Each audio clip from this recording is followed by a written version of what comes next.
Welcome to Soft Hour Library. Tonight's story begins now. Close your eyes and rest. Chapter 9. Fear of Public Opinion. Very few people can be happy unless, on the whole, their way of life and their outlook on the world is approved by those with whom they have social relations, and more especially by those with whom they live. It is a peculiarity of modern communities that they are divided into sets which differ profoundly in their morals and in their beliefs. This state of affairs began with the Reformation, or perhaps one should say with the Renaissance, and has grown more pronounced ever since. There were Protestants and Catholics who differed not only in theology, but on many more practical matters. There were aristocrats who permitted various kinds of action that were not tolerated among the bourgeoisie. Then there came to be latitudinarians and freethinkers who did not recognize the duties of religious observance. In our own day, throughout the continent of Europe, there is a profound division between socialists and others, which covers not only politics, but almost every department of life. In English-speaking countries, the divisions are very numerous. In some sets, art is admired, while in others it is thought to be of the devil, at any rate if it is modern. In some sets, devotion to the empire is the supreme virtue. In others, it is considered a vice, and yet in others, a form of stupidity. Conventional people consider adultery one of the worst of crimes, but large sections of the population regard it as excusable, if not positively laudable. Among Catholics, divorce is totally forbidden, while most non-Catholics accept it as a necessary alleviation of matrimony. Owing to all these differences of outlook, a person of given tastes and convictions may find himself practically an outcast while he lives in one set, although in another set he would be accepted as an entirely ordinary human being. A very great deal of unhappiness, especially among the young, arises in this way. A young man or young woman somehow catches ideas that are in the air, but finds that these ideas are anathema in the particular milieu in which he or she lives. It easily seems to the young as if the only milieu with which they are acquainted were representative of the whole world. They can scarcely believe that in another place or another set the views which they dare not avow for fear of being thought utterly perverse would be accepted as the ordinary commonplaces of the age. Thus, through ignorance of the world, a great deal of unnecessary misery is endured, sometimes only in youth, but not infrequently throughout life. This isolation is not only a source of pain, it also causes a great dissipation of energy in the unnecessary task of maintaining mental independence against hostile surroundings, and in 99 cases out of 100 produces a certain timidity in following out ideas to their logical conclusions. The Bronte sisters never met any congenial people until after their books had been published. This did not affect Emily, who was heroic and in the grand manner, but it certainly did affect Charlotte, whose outlook, in spite of her talents, remained always to a large extent that of a governess. Blake, like Emily Bronte, lived in extreme mental isolation, but like her was great enough to overcome its bad effects, since he never doubted that he was right and his critics wrong. His attitude towards public opinion is expressed in the lines, but there are not many who have this degree of force in their inner life. to almost everybody's sympathetic surroundings are necessary to happiness. To the majority. Of course, the surroundings in which they happen to find themselves are sympathetic. They imbibe current prejudices in youth, and instinctively adapt themselves to the beliefs and customs which they find in existence around them. But to a large minority, which includes practically all who have any intellectual or artistic merit, this attitude of acquiescence is impossible. A person born, let us say, in some small country town, finds himself from early youth surrounded by hostility to everything that is necessary for mental excellence. If he wishes to read serious books, other boys despise him, and teachers tell him that such works are unsettling. If he cares for art, his contemporaries think him unmanly, and his elders think him immoral. If he desires any career, however respectable, which has not been common in the circle to which he belongs, he is told that he is setting himself up, and that what was good enough for his father ought to be good enough for him. If he shows any tendency to criticize his parents, religious tenets, or political affiliations, he is likely to find himself in serious trouble. For all these reasons, to most young men and young women of exceptional merit, adolescence is a time of great unhappiness. To their more ordinary companions, it may be a time of gaiety and enjoyment. But for themselves, they want something more serious, which they can find neither among their elders nor among their contemporaries in the particular social setting in which chance has caused them to be born. When such young people go to a university, they probably discover congenial souls and enjoy a few years of great happiness.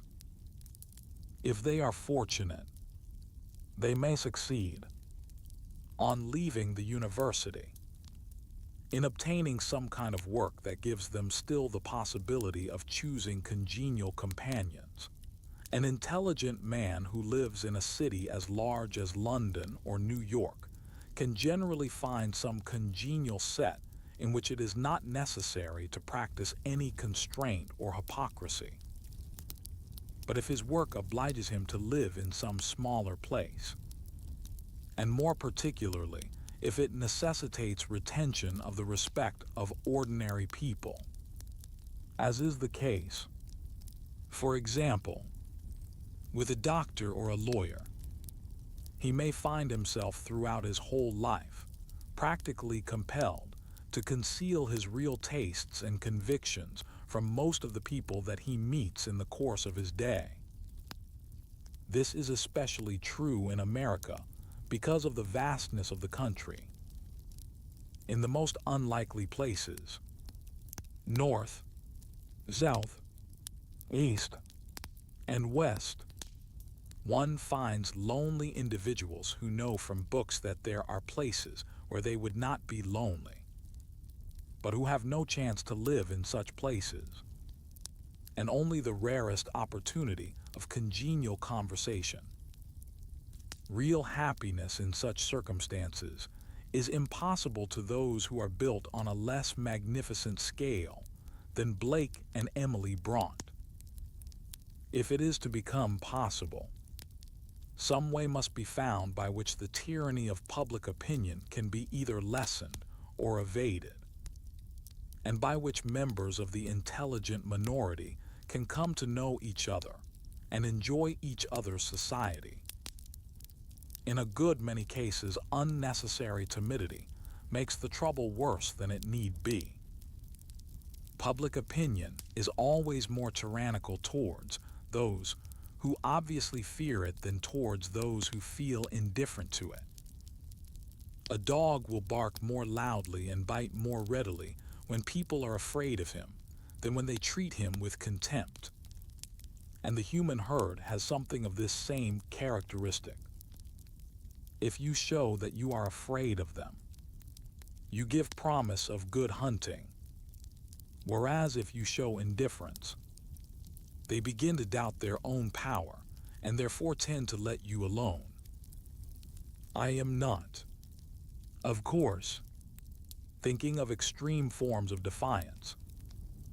If you hold in Kensington the views that are conventional in Russia, or in Russia the views that are conventional in Kensington, you must accept the consequences. I am thinking, not of such extremes, but of much milder lapses from conventionality, such as failure to dress correctly or to belong to some church, or to abstain from reading intelligent books. Such lapses, if they are done with gaiety and insouciance, not defiantly but spontaneously, will come to be tolerated even in the most conventional society. Gradually, it may become possible to acquire the position of licensed lunatic, to whom things are permitted which in another man would be thought unforgivable. This is largely a matter of a certain kind of good nature and friendliness. Conventional people are roused to fury by departures from convention, largely because they regard such departure as a criticism of themselves. They will pardon much unconventionality in a man who has enough jollity and friendliness to make it clear, even to the stupidest, that he is not engaged in criticizing them. This method of escaping censure is, however, impossible to many of those whose tastes or opinions cause them to be out of sympathy with the herd. Their lack of sympathy makes them uncomfortable and causes them to have a pugnacious attitude, even if outwardly they conform or manage to avoid any sharp issue. People who are not in harmony with the conventions of their own set tend therefore to be prickly and uncomfortable, and lacking in expansive good humor. These same people, transported into another set where their outlook is not thought strained, will seem to change their character entirely. From being serious, shy and retiring, they may become gay and self-confident. From being angular, they may become smooth and easy. From being self-centered, they may become sociable and extrovert. Wherever possible, therefore, young people who find themselves out of harmony with their surroundings should endeavor in the choice of a profession to select some career which will give them a chance of congenial companionship, even if this should entail a considerable loss of income. Often they hardly know that this is possible, since their knowledge of the world is very limited, and they may easily imagine that the prejudices to which they have become accustomed at home are worldwide. This is a matter in which older men should be able to give much assistance to the young, since a considerable experience of mankind is essential.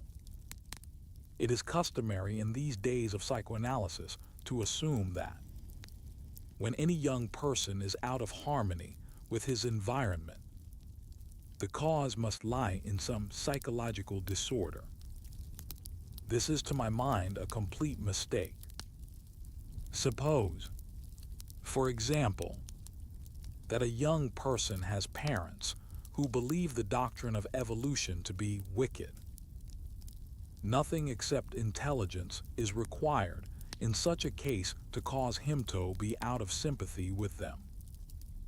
To be out of harmony with one's surroundings is, of course, a misfortune, but it is not always a misfortune to be avoided at all costs. Where the environment is stupid or prejudiced or cruel, it is a sign of merit to be out of harmony with it. And to some degree, these characteristics exist in almost every environment. Galileo and Kepler had dangerous thoughts, as they are called in Japan, and so have the most intelligent men of our own day. It is not desirable that the social sense should be so strongly developed as to cause such men to fear the social hostility which their opinions may provoke. What is desirable is to find ways of making this hostility as slight and as ineffective as possible.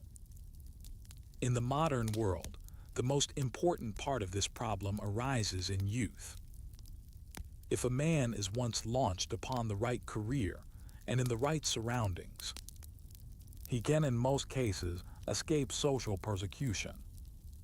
But while he is young and his merits are still untested, he is liable to be at the mercy of ignorant people who consider themselves capable of judging in matters about which they know nothing, and who are outraged at the suggestion that so young a person may know better than they do with all their experience of the world. Many people who have ultimately escaped from the tyranny of ignorance have had so hard a fight and so long a time of repression that in the end they are embittered, and their energy is impaired. There is a comfortable doctrine that genius will always make its way. And on the strength of this doctrine, many people consider that the persecution of youthful talent cannot do much harm. But there is no ground whatever for accepting this doctrine. It is like the theory that murder will out. Obviously, all the murders we know of have been discovered. But who knows how many there may be which have never been heard of?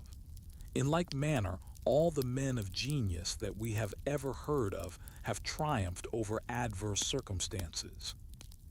But that is no reason for supposing that there were not innumerable others who succumbed in youth. Moreover, it is not a question only of genius, but also of talent, which is just as necessary to the community. And it is not only a question of emerging somehow, but also of emerging unembittered and with unimpaired energy. For all these reasons, the way of youth should not be made too hard. While it is desirable that the old should treat with respect the wishes of the young, it is not desirable that the young should treat with respect the wishes of the old. The reason is simple, namely that in either case it is the lives of the young that are concerned, not the lives of the old. When the young attempt to regulate the lives of the old, as, for example, by objecting to the remarriage of a widowed parent, they are quite as much in the wrong as are the old who attempt to regulate the lives of the young. Old and young alike, as soon as years of discretion have been reached, have a right to their own choices, and if necessary to their own mistakes. Young people are ill-advised if they yield to the pressure of the old in any vital matter. Suppose, for example, that you are a young person who wishes to go on the stage, and that your parents oppose your wish, either on the ground that the stage is immoral or on the ground that it is socially inferior. They may bring every kind of pressure to bear. They may tell you that they will cast you off if you ignore their commands. They may say that you will certainly repent within a few years. They may mention whole strings of horrid examples of young persons who have been rash enough to do what you contemplate doing and came to a bad end in consequence. They may of course be right in thinking that the stage is not the career for you. It may be that you have no talent for acting, or that you have a bad voice. If this is the case, however, you will soon discover it from theatrical people, and there will still be plenty of time to adopt a different career. The arguments of parents should not be a sufficient reason for relinquishing the attempt. If, in spite of all they say. You carry out your intention. They will soon come round. Much sooner, in fact, than either you or they suppose. If, on the other hand, you find professional opinion discouraging, that is another matter. For professional opinion must always be treated with respect by beginners. I think that in general, apart from expert opinion, there is too much respect paid to the opinions of others, both in great matters and in small ones. One should, as a rule, respect public opinion insofar as is necessary to avoid starvation and to keep out of prison. But anything that goes beyond this is voluntary submission to an unnecessary tyranny, and is likely to interfere with happiness in all kinds of ways. Take, for example, the matter of expenditure. Very many people spend money in ways quite different from those that their natural tastes would enjoin, merely because they feel that the respect of their neighbors depends upon their possession of a good car and their ability to give good dinners. As a matter of fact, any man who can obviously afford a car but genuinely prefers travel or a good library will in the end be much more respected than if he behaved exactly like everyone else. There is, of course, no point in deliberately flouting public opinion. This is still to be under its domination, though in a topsy-turvy way. But to be genuinely indifferent to it is both a strength and a source of happiness. And a society composed of men and women who do not bow too much to the conventions is a far more interesting society than one in which all behave alike, where each person's character is developed individually. Differences of type are preserved, and it is worthwhile to meet new people, because they are not mere replicas of those whom one has met already. This has been one of the advantages of aristocracy, since where status depended upon birth, behavior was allowed to be erratic.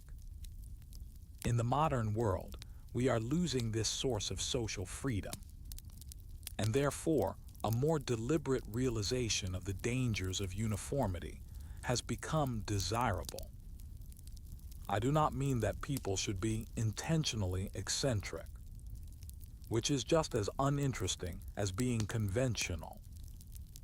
I mean only that people should be natural, and should follow their spontaneous tastes insofar as these are not definitely antisocial. In the modern world, owing to the swiftness of locomotion, people are less dependent than they used to be upon their geographically nearest neighbors.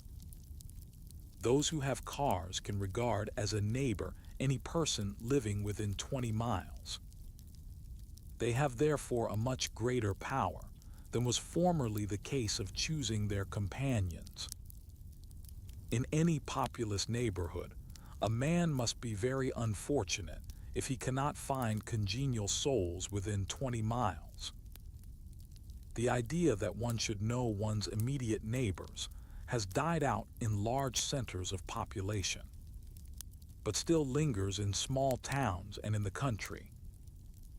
It has become a foolish idea, since there is no need to be dependent upon immediate neighbors for society. More and more it becomes possible to choose our companions on account of congeniality, rather than on account of mere propinquity. Happiness is promoted by associations of persons with similar tastes and similar opinions. Social intercourse may be expected to develop more and more along these lines, and it may be hoped that by these means the loneliness that now afflicts so many unconventional people will be gradually diminished almost to vanishing point. This will undoubtedly increase their happiness. but it will, of course, diminish the sadistic pleasure which the conventional at present derive from having the unconventional at their mercy. I do not think, however, that this is a pleasure which we need be greatly concerned to preserve. Fear of public opinion, like every other form of fear, is oppressive and stunts growth. It is difficult to achieve any kind of greatness while a fear of this kind remains strong. And it is impossible to acquire that freedom of spirit in which true happiness consists. For it is essential to happiness that our way of living should spring from our own deep impulses, and not from the accidental tastes and desires of those who happen to be our neighbors, or even our relations. Fear of immediate neighbors is no doubt less than it was. But there is a new kind of fear, namely the fear of what newspapers may say. This is quite as terrifying as anything connected with medieval witch hunts. When the newspaper chooses to make a scapegoat of some perhaps quite harmless person, the results may be very terrible. Fortunately, as yet this is a fate which most people escape through their obscurity. But as publicity gets more and more perfect in its methods, there will be an increasing danger in this novel form of social persecution. This is too grave a matter to be treated with disdain by the individual who is its victim.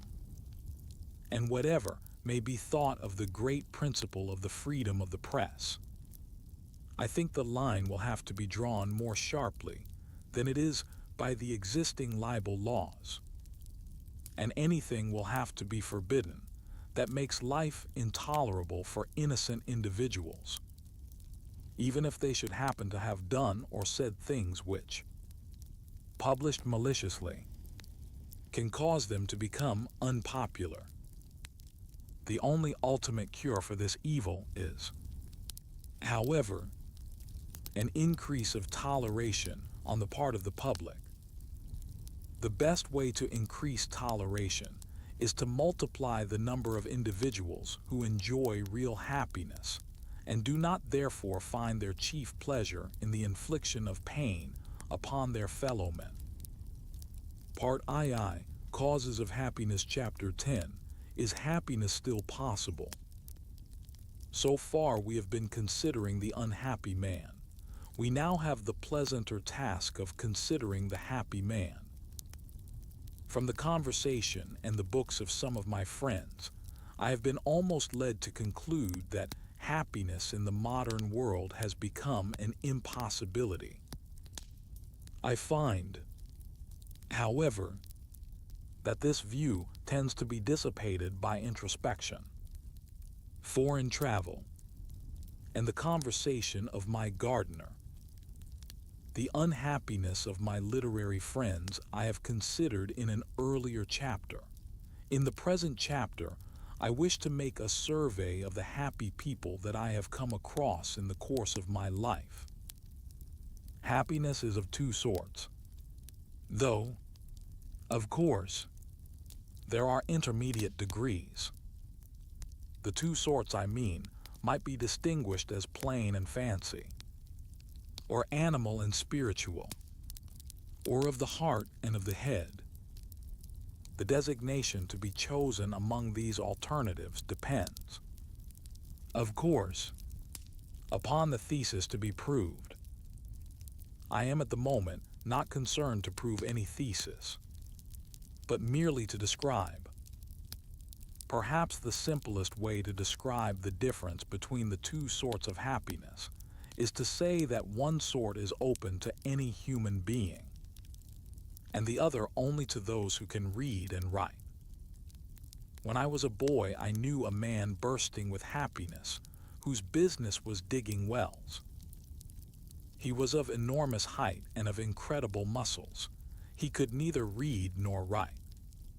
And when in the year 1885, he got a vote for Parliament, he learnt for the first time that such an institution existed. his happiness did not depend upon intellectual sources. It was not based upon belief in natural law, or the perfectibility of the species, or the public ownership of public utilities, or the ultimate triumph of the Seventh-day Adventists, or any of the other creeds which intellectuals consider necessary to their enjoyment of life. It was based upon physical vigor, a sufficiency of work, and the overcoming of not insuperable obstacles in the shape of rock. The happiness of my gardener is of the same species. He wages a perennial war against rabbits, of which he speaks exactly as Scotland Yard speaks of Bolsheviks. He considers them dark, designing and ferocious, and is of the opinion that they can only be met by means of a cunning equal to their own. Like the heroes of Valhalla, who spent every day hunting a certain wild boar, which they killed every evening, but which miraculously came to life again in the morning. My gardener can slay his enemy one day without any fear that the enemy will have disappeared the next day. Although well over 70, he works all day and bicycles 16 hilly miles to and from his work. But the fount of joy is inexhaustible, and it is they rabbits that supply it. But, you will say, these simple delights are not open to superior people like ourselves. What joy can we experience in waging war on such puny creatures as rabbits? The argument, to my mind, is a poor one. A rabbit is very much larger than a yellow fever bacillus, and yet a superior person can find happiness in making war upon the latter. Pleasures exactly similar to those of my gardener so far as their emotional content is concerned are open to the most highly educated people. The difference made by education is only in regard to the activities by which these pleasures are to be obtained. Pleasures of achievement demand difficulties such that beforehand success seems doubtful, although in the end it is usually achieved. This is perhaps the chief reason why a not excessive estimate of one's own powers is a source of happiness. The man who underestimates himself is perpetually being surprised by success, whereas the man who overestimates himself is just as often surprised by failure. The former kind of surprise is pleasant, the latter unpleasant. It is therefore wise to be not unduly conceited, though also not too modest to be enterprising. Of the more highly educated sections of the community, the happiest in the present day are the men of science. Many of the most eminent of them are emotionally simple, and obtain from their work a satisfaction so profound that they can derive pleasure from eating and even marrying. Artists and literary men consider it de rigueur to be unhappy in their marriages. But men of science quite frequently remain capable of old-fashioned domestic bliss.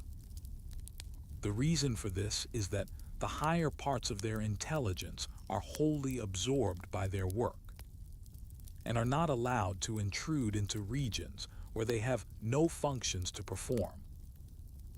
In their work they are happy because in the modern world science is progressive and powerful, and because its importance is not doubted either by themselves or by laymen. They have therefore no necessity for complex emotions, since the simpler emotions meet with no obstacles. Complexity in emotions is like foam in a river. It is produced by obstacles which break the smoothly flowing current. But so long as the vital energies are unimpeded, they produce no ripple on the surface, and their strength is not evident to the unobservant. All the conditions of happiness are realized in the life of the man of science. He has an activity which utilizes his abilities to the full, and he achieves results which appear important not only to himself, but to the general public, even when it cannot in the smallest degree understand them. In this, he is more fortunate than the artist. When the public cannot understand a picture or a poem, they conclude that it is a bad picture or a bad poem. When they cannot understand the theory of relativity, they conclude, rightly, that their education has been insufficient. Consequently, Einstein is honored, while the best painters are left to starve in garrets. And Einstein is happy, while the painters are unhappy. Very few men can be genuinely happy in a life involving continual self-assertion against the skepticism of the mass of mankind, unless they can shut themselves up in a coterie and forget the cold outer world. The man of science has no need of a coterie, since he is thought well of by everybody except his colleagues. The artist, on the contrary, is in the painful situation of having to choose between being despised and being despicable.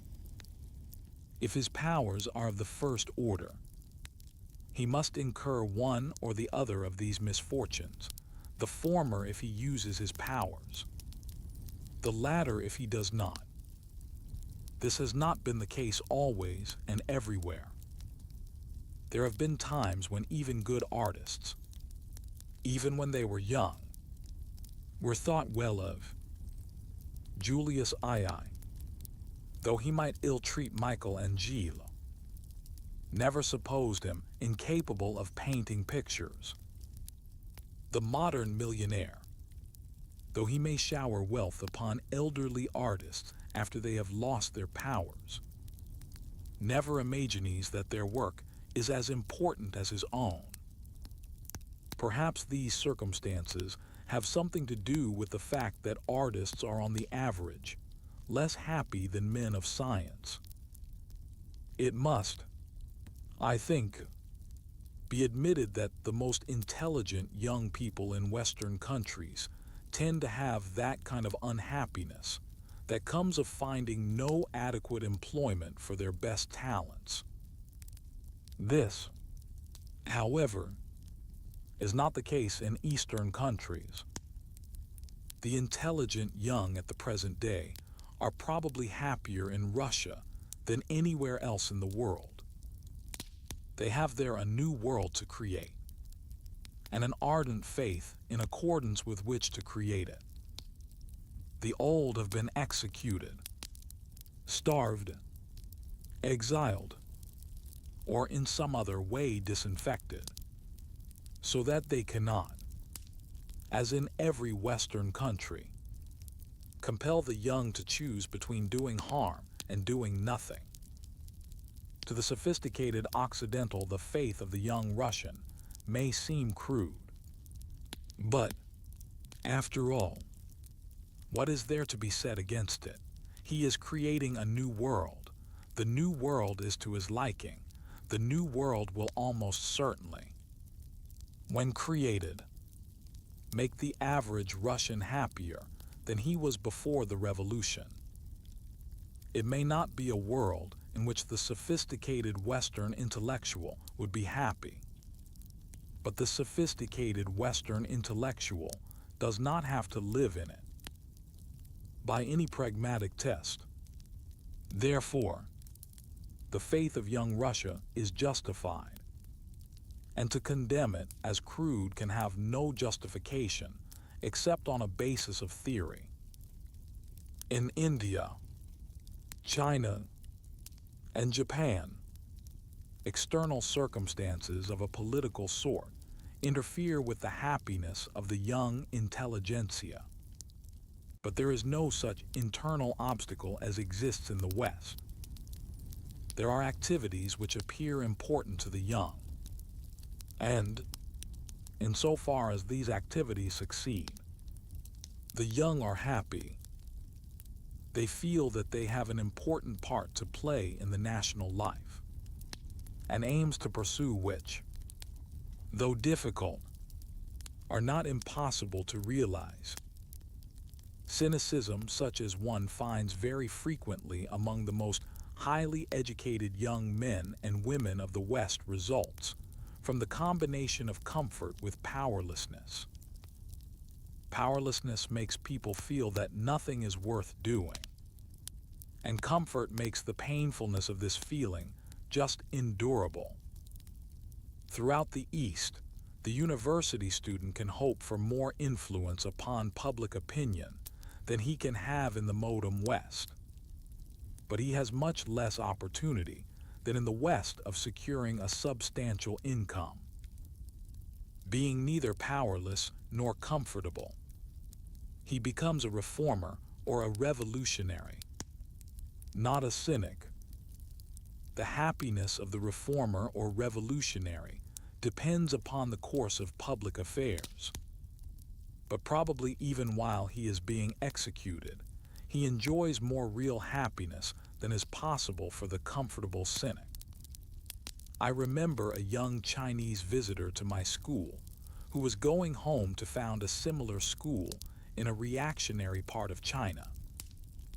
He expected the result to be that his head would be cut off. Nevertheless, he enjoyed a quiet happiness that I could only envy. I do not wish to suggest, however, that these high-flown kinds of happiness are the only possible ones. They are in fact open only to a minority, since they require a kind of ability and a width of interest which cannot be very common. It is not only eminent scientists who can derive pleasure through work, nor is it only leading statesmen who can derive pleasure through advocacy of a cause.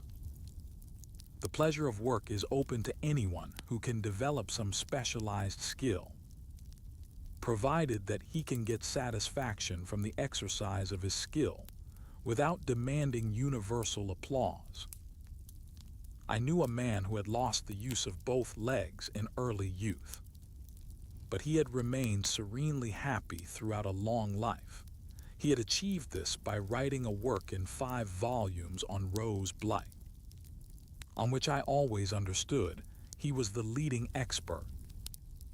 I have not had the pleasure of knowing any large number of conchologists, but from those who have I have always understood that the study of shells brings contentment to those who engage in it. I knew a man once who was the best compositor in the world, and was sought out by all those who devoted themselves to inventing artistic types. He derived joy, not so much from the very genuine respect in which he was held by persons whose respect was not lightly bestowed, as from the actual delight in the exercise of his craft, a delight not wholly unlike that which good dancers derive from dancing. I have known also compositors who were experts in setting up mathematical type, or Nestorian script, or cuneiform, or anything else that was out of the way and difficult. I did not discover whether these men's private lives were happy, but in their working hours, their constructive instincts were fully gratified. It is customary to say that in our machine age, there is less room than formerly for the craftsman's joy in skilled work. I am not at all sure that this is true. The skilled workman nowadays works, it is true, at quite different things from those that occupied the attention of the medieval guilds. But he is still very important and quite essential in the machine economy. There are those who make scientific instruments and delicate machines. There are designers. There are aeroplane mechanics, chauffeurs, and hosts of others who have a trade in which skill can be developed to almost any extent. The agricultural laborer and the peasant in comparatively primitive communities is not. so far as I have been able to observe, nearly as happy as a chauffeur or an engine driver. It is true that the work of the peasant who cultivates his own land is varied. He plows, he sows, he reaps, but he is at the mercy of the elements and is very conscious of his dependence, whereas the man who works a modern mechanism is conscious of power and acquires the sense that man is the master, not the slave, of natural forces. It is true, of course, that work is very uninteresting to the large body of mere machine minders who repeat some mechanical operation over and over again with the minimum of variation. But the more uninteresting the work becomes, the more possible it is to get it performed by a machine. The ultimate goal of machine production, from which, it is true, we are as yet far removed, is a system in which everything uninteresting is done by machines, and human beings are reserved for the work involving variety and initiative. In such a world, the work will be less boring and less depressing than it has been at any time since the introduction of agriculture. In taking to agriculture, mankind decided that they would submit to monotony and tedium in order to diminish the risk of starvation. When men obtained their food by hunting, work was a joy, as one can see from the fact that the rich still pursue these ancestral occupations for amusement. But with the introduction of agriculture, mankind entered upon a long period of meanness, misery, and madness, from which they are only now being freed by the beneficent operation of the machine. It is all very well for sentimentalists to speak of contact with the soil and the ripe wisdom of Hardy's philosophically peasants.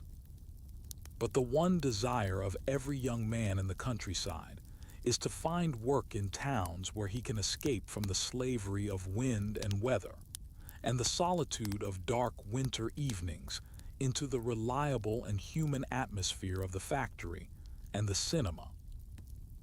Companionship and cooperation are essential elements in the happiness of the average man, and these are to be obtained in industry far more fully than in agriculture. Belief in a cause is a source of happiness to large numbers of people. I am not thinking only of revolutionaries, socialists, nationalists in oppressed countries, and such. I am thinking also of many humbler kinds of belief. The men I have known who believed that the English were the lost 10 tribes were almost invariably happy, while as for those who believed that the English were only the tribes of Ephraim and Manasseh, their bliss knew no bounds. I am not suggesting that the reader should adopt this creed, since I cannot advocate any happiness based upon what seem to me to be false beliefs. For the same reason, I cannot urge the reader to believe that men should live exclusively upon nuts, although, so far as my observation goes, this belief invariably ensures perfect happiness. But it is easy to find some cause which is in no degree fantastic, and those whose interest in any such cause is genuine are provided with an occupation for their leisure hours and a complete antidote to the feeling that life is empty. Not so very far removed from the devotion to obscure causes is absorption in a hobby. One of the most eminent of living mathematicians divides his time equally between mathematics and stamp collecting. I imagine that the latter affords consolation at the moments when he can make no progress with the former. The difficulty of proving propositions in the theory of numbers is not the only sorrow that stamp collecting can cure. nor are stamps the only things that can be collected. Consider what a vast field of ecstasy opens before the imagination when one thinks of old china, snuff boxes, Roman coins, arrowheads, and flint implements. It is true that many of us are too superior for these simple pleasures. We have all experienced them in boyhood, but have thought them, for some reason, unworthy of a grown man. This is a complete mistake. Any pleasure that does no harm to other people is to be valued. For my part, I collect rivers. I derive pleasure from having gone down the Volga and up the Yangtze, and regret very much having never seen the Amazon or the Orinoco. Simple as these emotions are, I am not ashamed of them. Or consider again the passionate joy of the baseball fan. He turns to his newspaper with avidity, and the radio affords him the keenest thrills. I remember meeting for the first time one of the leading literary men of America, a man whom I had supposed from his books to be filled with melancholy. But it so happened that at that moment the most crucial baseball results were coming through on the radio. He forgot me, literature, and all the other sorrows of our sublunary life, and yelled with joy as his favorites achieved victory. Ever since this incident, I have been able to read his books without feeling depressed by the misfortunes of his characters. Fads and hobbies, however, are in many cases, perhaps most, not a source of fundamental happiness, but a means of escape from reality, of forgetting for the moment some pain too difficult to be faced. Fundamental happiness depends more than anything else upon what may be called a friendly interest in persons and things. A friendly interest in persons is a form of affectionateness, but not the form which is grasping and possessive and seeking always an emphatic response. This latter form is very frequently a source of unhappiness. The kind that makes for happiness is the kind that likes to observe people and finds pleasure in their individual traits, that wishes to afford scope for the interests and pleasures of those with whom it is brought into contact, without desiring to acquire power over them or to secure their enthusiastic admiration. The person whose attitude towards others is genuinely of this kind will be a source of happiness and a recipient of reciprocal kindness. His relations with others, whether slight or serious, will satisfy both his interests and his affections. He will not be soured by ingratitude, since he will seldom suffer it and will not notice when he does. The same idiosyncrasies which would get on another man's nerves to the point of exasperation will be to him a source of gentle amusement. He will achieve without effort results which another man, after long struggles, will find to be unattainable. Being happy in himself, he will be a pleasant companion, and this in turn will increase his happiness. But all this must be genuine. It must not spring from an idea of self-sacrifice inspired by a sense of duty. A sense of duty is useful in work, but offensive in personal relations. People wish to be liked, not to be endured with patient resignation. To like many people spontaneously and without effort is perhaps the greatest of all sources of personal happiness. I spoke also in the last paragraph of what I call a friendly interest in things. This phrase may perhaps seem forced. It may be said that it is impossible to feel friendly to things. Nevertheless, there is something analogous to friendliness in the kind of interest that a geologist takes in rocks, or an archaeologist in ruins, and this interest ought to be an element in our attitude to individuals or societies. It is possible to have an interest in things which is hostile rather than friendly. A man might collect facts concerning the habitats of spiders because he hated spiders and wished to live where they were few. This kind of interest would not afford the same satisfaction as the geologist derives from his rocks. An interest in impersonal things, though perhaps less valuable as an ingredient in everyday happiness than a friendly attitude towards our fellow creatures, is nevertheless very important. The world is vast and our own powers are limited. If all our happiness is bound up entirely in our personal circumstances, it is difficult not to demand of life more than it has to give. And to demand too much is the surest way of getting even less than is possible. The man who can forget his worries by means of a genuine interest in, say, the Council of Trent, or the life history of stars, will find that, when he returns from his excursion into the impersonal world, he has acquired a poise and calm which enable him to deal with his worries in the best way.